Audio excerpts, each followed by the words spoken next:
তাহলে এখন প্রশ্ন আসছে দ্বিতীয়, আমাকে কি করতে হবে তোমাদেরকে বোঝাতে যে আমি নবী?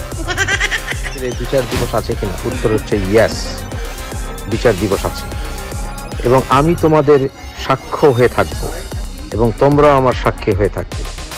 বিচার দিবসে আমি আমার কওমের দিকে তাকিয়ে বলবো, তোমাদেরকে আমি শিরক সম্পূর্ণ মুক্ত করার চেষ্টা করেছিলাম, সেই দিন তোমাদের সাথে আমার দেখা হবে। যারা ছিল আমার সাথে তারা সাহাবা হয়ে থাকবে, আর যারা আমার বিপক্ষে যাবে তারা অবশ্যই চরম শাস্তি সেদিন পাবে।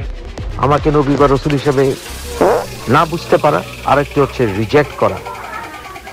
যদি নবীদের রসুলদেরকে তাদের সময় রিজেক্ট করো, ব্যঙ্গ করো, অপমান করো, ধিক্কার দাও, তার কঠোর শাস্তি হবে। আর যদি মনে করো পারছি না বুঝতে, সেটা অন্য। এখন আমি নিজেকে রসুল এবং নবী দাবি করলাম, তোমাদেরকে আমি সতর্ক করেছি, আমার কাছে ওহী আসে। ইয়েস, আমি নিজেকে নবী এবং রসুল দাবি করলাম, কোরআন দিয়ে আমাকে ভুল প্রমাণ করো। আমি দাবি করছি আমার কাছে ওহী আসে। অফকোর্স আমি যেগুলো ইতিহাস থেকে অনেক কিছু আমার 80% আমি কোথাও কোনো বইয়ে তোমরা খুঁজে পাবে না, গ্যারান্টি। খুঁজে দেখো, আমার 80% কথা তোমার কোনো রিসার্চেও তোমরা খুঁজে পাবে না, গ্যারান্টিড। আমার আগামী মিনিমাম 100 বছর এত বড় সাহসিকতা দেখাতে পারবে না, কারণ আল্লাহর রহমত প্রাপ্ত না হলে আমি এতগুলো বিষয় দায়িত্ব পালন করতে পারতাম না। যে আমার কতগুলো গুণ আছে যেটা আল্লাহর রহমত ছাড়া কোনো মতেই সম্ভব না। আমার বাকপটুতা, আমার পূর্ব পশ্চিমের জ্ঞান, আমার আইনের জ্ঞান, ইসলামিক জ্ঞান,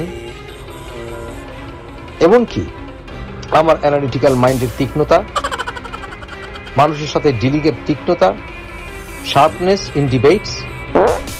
আমার মৃত্যুর পর আল্লাহ আমাকে দিয়ে যেই ওয়াহি তোমাদের কাছে পৌঁছে দিয়েছে, যে কিতাব আমি তোমাদের কাছে রেখে যাব, সেইটাই হবে তোমাদের পাথেয়। আমার কথাবার্তা হচ্ছে ঈমান সংক্রান্ত, সেটাই হচ্ছে তোমাদের পাথেয়। আমি যে রিফরমেশনের কাজ করে গেছি, সেটাই হচ্ছে তোমাদের জন্য পাথেয়। সবাইকে আমার বায়াত গ্রহণ করার জন্য আহ্বান করছি। তোমরা যারা আজকে আমার বায়াত গ্রহণ করবে এবং কালকে এলান করার পর বায়াত গ্রহণ করবে সারা বিশ্ব থেকে, তারাই প্রকৃত ইসলামের পথে হাঁটবে।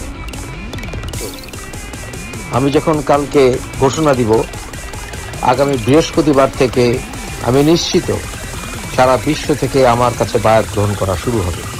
আমি নিশ্চিত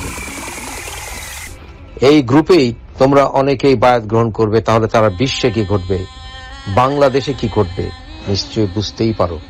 সুতরাং তোমরা অগ্রজ ভূমিকা পালন করার একটি সুবর্ণ সুযোগ আল্লাহ যত দ্রুত আমার প্রতি বায়াত গ্রহণ ঘোষণা দিবে, তারা তত বেশি প্রকৃত ইসলামের কাছাকাছি থাকবে ইনশাআল্লাহ।